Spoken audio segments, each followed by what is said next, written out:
this past year, for many of us, working from home became our new normal. Let's face it, working from home and not having to commute and deal with all of those sometimes inconvenient things, it's become something many people have become very accustomed to and quite like. And while some folks can't wait to get back to their cubicle, there are a lot of people who would be happy never to step foot in their office again. We spoke with author and executive leadership coach Dr. Margie Worrell to learn how to negotiate a work-from-home schedule with management.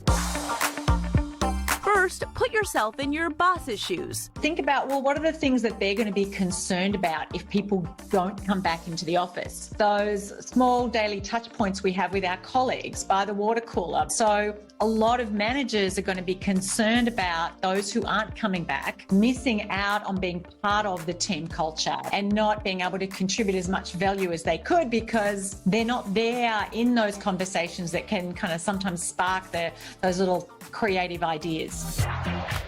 So when making your pitch, prepare to showcase your productivity. So during the pandemic, you were a pretty productive team member. I mean, obviously, you're still being employed, right?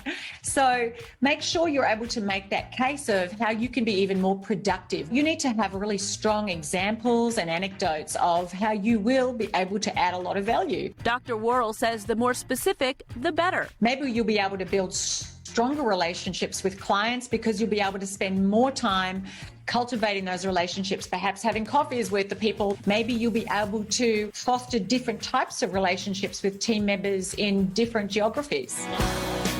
Finally, be flexible. There was no playbook for going into this pandemic. There is no playbook for coming out of this pandemic.